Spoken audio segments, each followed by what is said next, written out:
lesiones físicas. Vamos a ver el traumatismo mecánico, lesión eléctrica, lesión térmica, lesiones por altitud. Los que van a la sierra, ¿no? Tienen, acá está. De aquí no hay, solamente para que, eso lo van a ver ustedes en cirugía cuando lleven semio, ¿no? Traumatismos mecánicos, de tejido óseo o de tejido blando puede ser, ¿no? Aquí no hay pregunta, pero recuerden esto, ¿no? Puede ser de su hueso o puede ser de la parte blanda. Si es que le dan un golpe, pues, ¿no? El traumatismo mecánico es el golpe contuso, ¿no? Le tiran un palazo, ¿no? Se cae, eso es traumatismo mecánico. Se rompe el hueso o la parte blanda se la rajan, pues. El daño depende del objeto de colisión, de la energía del impacto, del tejido u órgano. ¿Recuerdan o no hay preguntas acá en realidad? O sea, ¿qué forma tiene el objeto que puede ser el piso, si te has caído, ¿no? ¿Con qué fuerza te caíste? Entonces, esos son variables, ¿no? Eso lo van a ver después en otro curso. Entonces, el traumatismo óseo se llama fractura, o hematoma intraóseo, puede ser de dos tipos. Las fracturas se dividen en varios tipos, ¿no?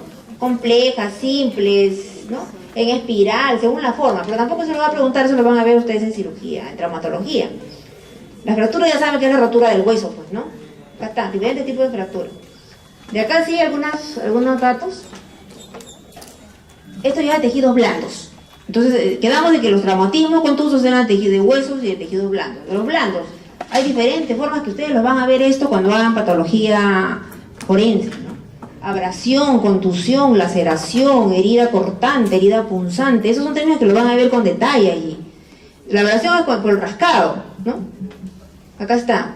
Solamente se elimina la capa superficial de la piel. Contusión, hay un objeto romo que lesiona vasos sanguíneos. Bueno, laceración, hay desgarro de bordes irregulares. La diferencia de la herida cortante, que los bordes liso, que es como un cuchillo, con punta, ¿no? Perdón, con filo. Entonces, esto lo van a aprender a diferenciar bien cuando hagan patología forense, porque ustedes tienen que mirar la lesión, y eso sí, para su serum tienen que saberlo, ¿eh? Porque a muchos serumistas, que son los únicos que saben de medicina, los llevan para que haga una necropsia inclusive, y he visto varios de mis compañeros de que los han llevado y no pueden negarse, porque el juez te ordena, o el fiscal, de que tú tienes que hacer la necropsia, y a lo mejor ni se acuerdan, porque van 3 meses nada más a hacer su curso, o 4 meses. Y si tú lo haces mal, te acusan por haber interferido o obstruido la justicia, no sé qué, gente que tiene que estar yendo año tras año al lugar de su serum para esclarecer esto, solo por no saber estas cosas, ¿no? O sea, ustedes tienen que aprenderlas de todas maneras. O una violación. Entonces te llaman para que tú examines. Tienes que saber examinar a la niña. Por ejemplo, en los pequeñitos hay una hipotonicidad del esfínter anal. Entonces a veces el médico le mira, como está abierto, dice, ha habido violación anal. Uy, lo friegan a la persona cuando no es así. O sea, en los niños está hipotónico el esfínter anal. Entonces ustedes tienen que fijarse si hay lesión. O sea, no solamente que esté laxo. Cuando hay violación reciente, hay herida. O sea, hay así, laceración, ¿no? Rajadura, como quieran decirle, pero se llama laceración, ¿no? Una laceración, una abrasión. Entonces ahí es reciente. Entonces ahí pueden decir, probable violación, ¿no? Hemos visto que ahí el médico joven pone, por esa hipotonicidad del esfínter anal, como que hubiera sido violado contra natura, el niñito o la niñita, ¿no? Y no es así. En los niños eso sí recuerden, ¿no? Entonces eso lo van a aprender en patología forense y tienen que aprenderlo bien. Luego compañeras que han hecho necropsia y mal hecha, porque ni se acuerdan, porque tienen los detalles de la macroscopía, ¿no? del cadáver y de hacer su diagnóstico. Entonces, eso no sin detalles, pero tienen que saber diferenciar una abrasión de una herida cortante, de una laceración, ¿no? La laceración es irregular, en zigzag, ¿no? Y la cortante, pues es lisito el borde, ¿no? Con vasos sanguíneos cortados, la cortante, la lacerada, no, se ve como puentes de vasos, tiene sus características que luego lo van a aprender, ¿no? Entonces acá está, ¿no? Lo que sí tienen que saber es la evolución del hematoma. Eso tampoco les voy a preguntar, pero en qué tiempo se va consumiendo, ¿no? Se fagocita el hematíe, ¿no? Este metabolismo de la hemoglobina pues es importante para determinar el tiempo de lesión. Estas son como rascaduras, estas son las erosiones, pues, ¿no? Y esta es una herida cortante. Esta es una laceración. Laceración, herida cortante. Este es liso, este es irregular, o sea, esas son características pues, de estos, que ustedes van a tener que describir ya cuando hagan su serum, ¿no? Las cortantes, lineales, rectas, pero eso tampoco no es importante por ahora, ¿no? Ni les voy a preguntar por eso. Lo térmico, hay quemaduras por calor, lesión eléctrica, quemaduras, hipertermia. Y por exceso de frío, hipotermia. Lesiones térmicas son estas, ¿no? Quemaduras, variables de importancia. Profundidad, porcentaje de superficie afectada, inhalación de vapores calientes y tóxicos, rapidez y eficacia de tratamiento. Acá está. De aquí hay preguntas, voy a acordarme. No, de acá no hay. A ver.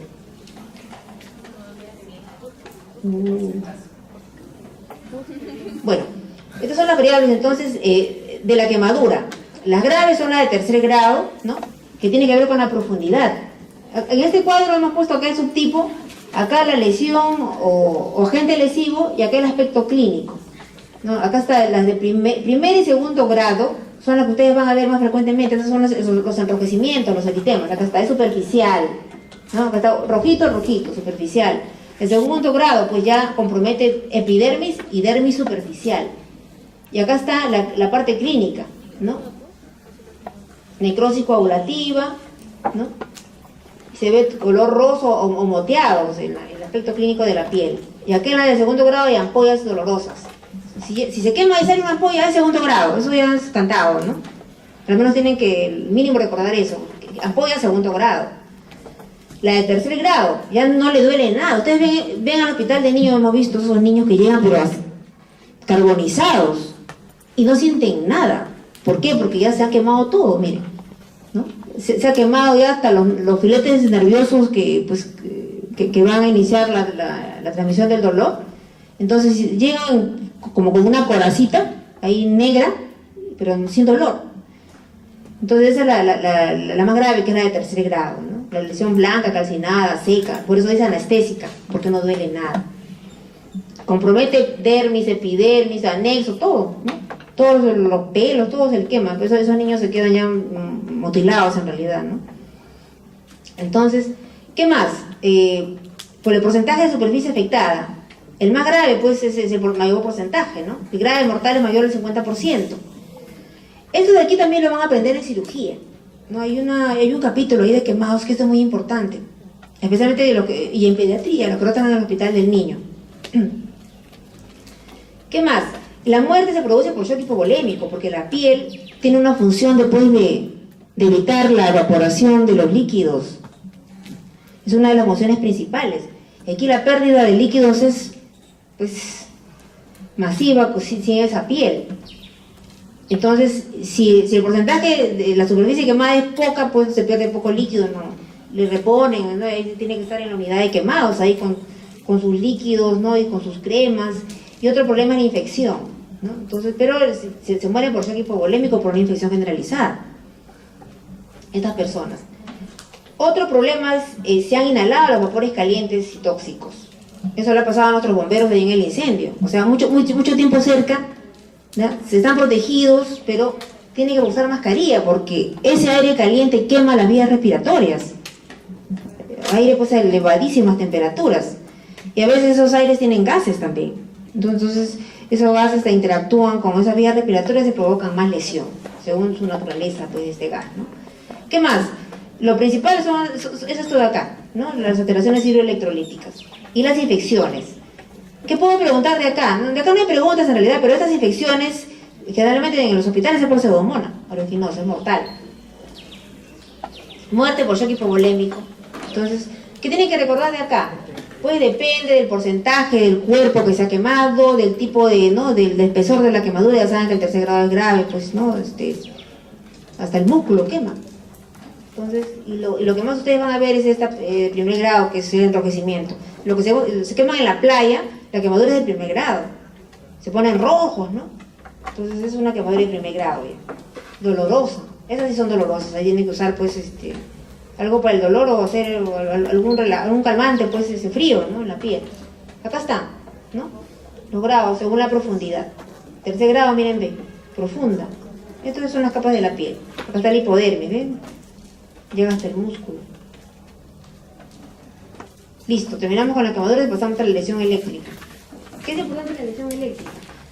Estos factores, vamos a ver. Intensidad de corriente, resistencia del tejido, duración del contacto. No les voy a preguntar esto porque es bien complicado. Pero cuando ustedes hagan medicina legal sí tienen que saberlo. Entonces tienen que reconocer una quemadura eléctrica. Llega muerto y tienen que reconocer pues, el punto de entrada, de salida, y tienen que describir algunos aspectos de estas quemaduras eléctricas. Intensidad de corriente, resistencia del tejido, duración del contacto, trayectoria, forma de corriente, frecuencia. Bueno, acá está. Estas son la intensidad de corriente. ¿De qué depende? Pues dependen de cada persona y del tipo de corriente. Acá está. 10.000 amperios, hay tetanización muscular. Al superarse los 50 miliamperios, se produce fibrilación ventricular. Entonces, depende de la intensidad de la corriente. Y para la intensidad es una fórmula, en realidad, según la ley de Ohm. Entonces, eso que ahora lo manejen es difícil, eso lo van a ver después con detalle. Otro factor es la resistencia del tejido, pero esa resistencia depende del grado de humedad de la piel, de la superficie de contacto, de la presión de contacto. Tampoco. Entonces, son varios factores que nos dicen, pues, que nos van a dar las respuestas de muerte o el pronóstico de nuestros pacientes, ¿no? La trayectoria, acá está, miren, ¿ven? Depende hacia dónde se dirige esa corriente, ¿no? Si pasa por todo el cuerpo, aquí parcialmente, miren, acá solamente un brazo. La forma como atravesó el cuerpo, esa es la trayectoria. La forma de corriente continua o alterna. Menos peligrosa la continua. ¿Qué más? La frecuencia, acá está. Mayor frecuencia, menos peligrosidad. Los valores superiores a 100.000 Hz prácticamente no más sensibles. Bueno, esos son parámetros que van a tener que aprender luego cuando hagan ya su patología forense. Acá está un ejemplo de la trayectoria, ¿no? Miren, ¿ve? Acá pasa por todo el cuerpo y acá no. Quemadura por arco. Acá se producen lesiones en los ojos, quemaduras ¿no? en la zona de contacto con la fuente. Y acá sí la causa de muerte que es paro respiratorio, asfixia. Entonces ustedes tienen que reconocer puntos de entrada y salida. Ahí van a ver una quemadura en la mano, otra en el pie, tienen que buscar, en este caso ya es tema de forense, ¿no? Porque son muertes violentas. Las muertes violentas son muertes pues médico-legales. Hipertermia. Fiebre, hiperpirexia, hipertermia. Tienen que diferenciar la fiebre de la hiperpirexia y hipertermia, que tiene que ver pues con algunos aspectos como el grado de temperatura. Hiperpirexia, fiebre superior a 41 grados. Menos de fiebre, pues, ya no es hiperpirexia. Entonces es una fiebre muy alta la hiperpirexia. El punto de ajuste de temperatura interna del hipotálamo está elevado, pero se conservan los mecanismos de control de la temperatura. Mecanismos de control de la temperatura que participan varios sistemas acá.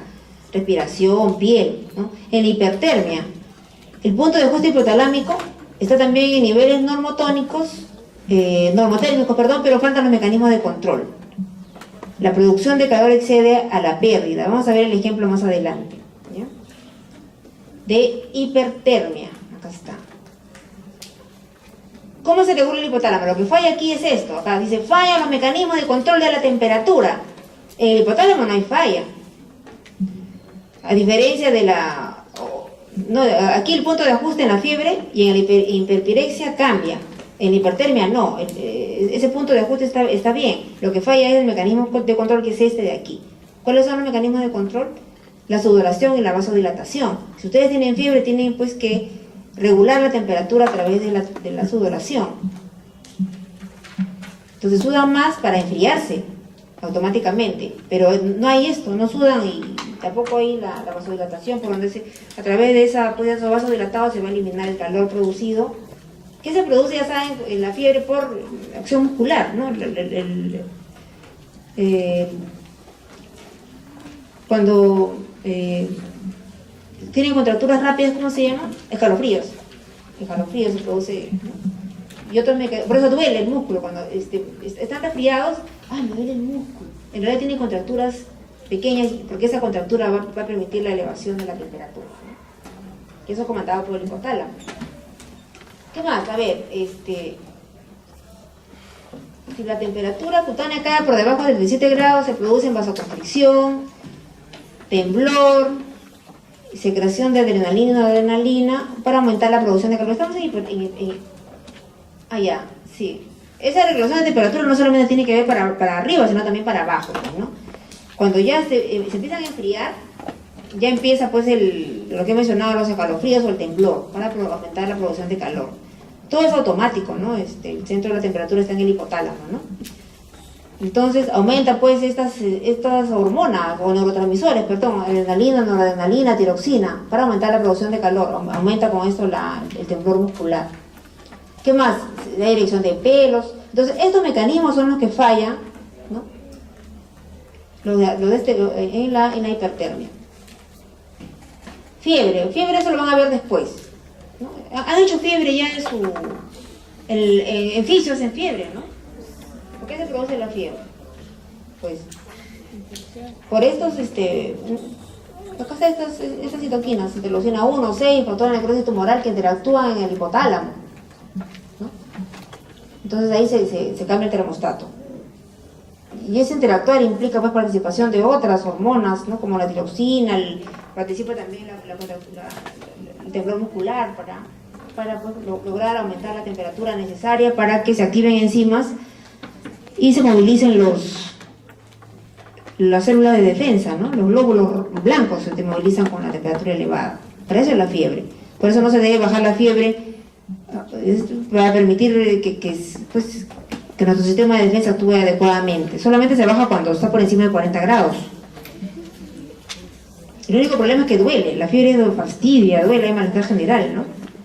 Por encima de 42.5, pues deficiencia cardíaca y respiratoria, eso sí es grave. Ahí se tienen que meterlo al agua, ya la persona que tiene más de 40 tienen que meterla en baño frío a los niños, ¿no? O con medios físicos, aparte de darle su fármaco, ¿no? Para que le baje la fiebre rápidamente. Hipertermia.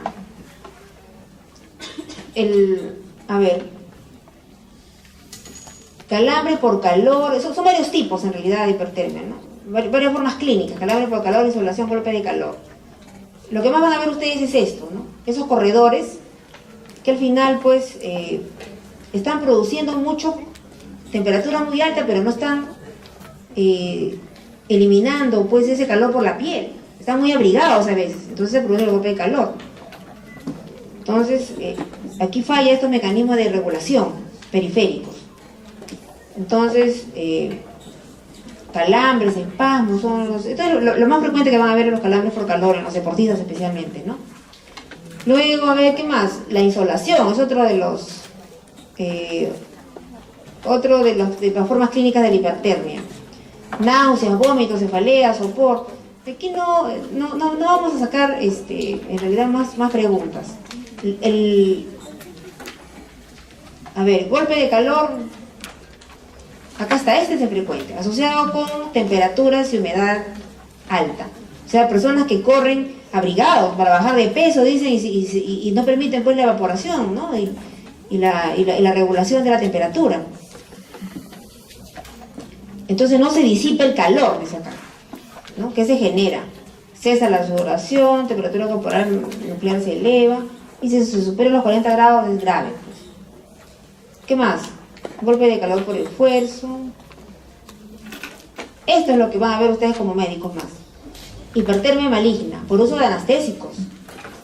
Aumento de temperatura corporal para anestesia general, ¿no? Hay una tetania ahí muscular que produce una elevación altísima de la temperatura. Y raras ocasiones por ejercicio vigoroso y estrés, es grave, acá está, ¿no? Se produce cuando hay mutaciones del gen, acá está, del gen de la reanodina de tipo 1. ¿Qué más? Ustedes recuerdan la función del calcio en la contracción muscular, ¿no? Para que si haya contracción tiene que salir el calcio de la mitocondria. Entonces, este gen pues afecta precisamente esa salida del calcio, ¿no? O sería la recuperación de ese calcio. Entonces ya no va a haber la relajación. Entonces hay una contracción desenfrenada. Entonces ahí donde esa contracción desenfrenada muscular va a producir el aumento de temperatura con estos anestésicos. Entonces, puede ser en realidad personas que ya usan anestésicos, que han tenido cirugías previas, igual es un riesgo, ¿no? Listo, la hipotermia. A ver, hipotermia por debajo de 35 grados. Ya saben que la temperatura normal es 37 grados, ¿no? 37.1, 2 es febrícula, y así va cambiando de nombre, ¿no? 38 fiebre, luego ya es hipertermia, hirpirexia, ¿no? Recuerden nada más, ¿no? Esta variación de los nombres. Y la hipotermia por debajo de 35 grados. Que no es en la piel, porque la piel a veces está fría, porque la idea es de que se mantenga la temperatura correcta en los órganos internos. Entonces la piel se sacrifica Entonces los shunt arteriovenosos sirve para eso, ¿no? Entonces la circulación ya no llega hasta todos los capilares de la piel, sino pasan por los puentes porque la idea es mantener calientes los órganos principales, ¿no? Entonces, por eso tiene que ser en el recto o el esófago, tiene que ser medido ahí. La fiebre también se mide pues en mucosas, ¿no? No en la piel. Exposición prolongada, temperaturas bajas. Probablemente ese joven que se ha perdido, hay un canadiense que se ha perdido, ¿no? En Huaraz, se muere, pues así como se murió Ciro también. Ciro, que se perdió en el cañón del Colca, ¿no? Es por hipotermia. Entonces se mueren por eso. Miren lo que pasa, se cristaliza ahí el agua. Exposición prolongada, se abrigan igual, te abrazas igualito, están con frío. Entonces, hay una cristalización del agua intra y extracelular, ¿no? Hay cambios circulatorios, vasoconstricción, aumento de la permeabilidad vascular, edema pulmonar. Entonces, y esa cristalización pues ya permite de que no funcione ninguna enzima. El metabolismo desaparece. Y según el grado pues, de hipotermia, pues te lleva a la muerte. Acá está. Leve, 33, 35 grados, moderada, 30, 33 grados. Por debajo de los 30 ya hay pérdida de conciencia, dilatación de pupilas, bajada de la tensión, latidos cardíacos muy débiles y casi indetectables. Esto aquí en nuestro país casi no se ve, a no ser que de esta gente que se va a la montaña, pero en otros países que son fríos, pues es un riesgo. Allá en la Siberia, por ejemplo, se te pasa el micro o tu transporte público porque te demoraste en llegar y te quedaste media hora más y te congelas. O sea, ahí es grave en realidad eso de perder tu movilidad, como acá que pierdes un micro, no importa, el clima acá es muy bueno. Pero en esos países fríos, cerca al polo, ¿no? Al Canadá, Alaska, ¿no? En este caso, el extremo, pues la temperatura más fría en Siberia, ¿no? Ahí esto es común para ellos. Aquí nosotros no, solamente los montañistas vamos a ver, ustedes como médicos van a ver eso, ¿no? Altitud. Las personas que van a Cerro de Pasco, un lugar muy lindo, tienen edema pulmonar y mejor no lleven a los niños a una altura tan alta. En el Cerro de Pasco, acá tenemos compañera de Cerro de Pasco. No sé si estará acá su compañera de Cerro de Pasco. No. Es una ciudad muy linda, pero es la ciudad habitada más alta del mundo. Entonces, compite con el Tíbet, ¿no? Ahí los hospitales reciben niños frecuentemente, los niños que pasan por edema pulmonar, que pasan hacia Huancayo. Entonces, esto lo van a ver ustedes, especialmente en su serum. Recuérdenlo, ¿no? Acá está, es por disminución de la presión de oxígeno. Es importante la velocidad de ascenso. O sea, si se ascienden progresivamente, menos probable se va acostumbrando pues, el cuerpo, ¿no? Comienzan a producir más hematíes, ¿no? Pero si rápidamente ascienden esto, o sea, hasta 7000 metros, pues el índice de mortalidad es alto. Eso para montañistas tienen que saberlo, no pueden ascender rápidamente. Acá está. Disminución de la presión de oxígeno produce hiperventilación, vasoconstricción hipóxica, taquicardia, hipocapnia, alcalosis, disminución del gasto, aumento de la presión, edema pulmonar, eso es lo que se ve frecuentemente, ¿no? Luego, la compensación, que es la poliglobulia, pues, pero eso se ve a la semana. Acá está, agotamiento físico. Lo que más van a ver es dolor de cabeza. Cuando se van nomás a Cusco, o a un lugar no muy alto, van a empezar con mareos, dolor de cabeza, náuseas y vómitos. Se les quita el apetito, ¿no? Trastorno del sueño y falta de aire. Tiene que llevar su oxígeno, pues. Ahí está. ¿Cuánto?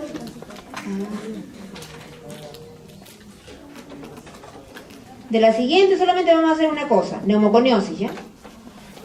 O la de las preguntas, pues, porque ahí están las preguntas.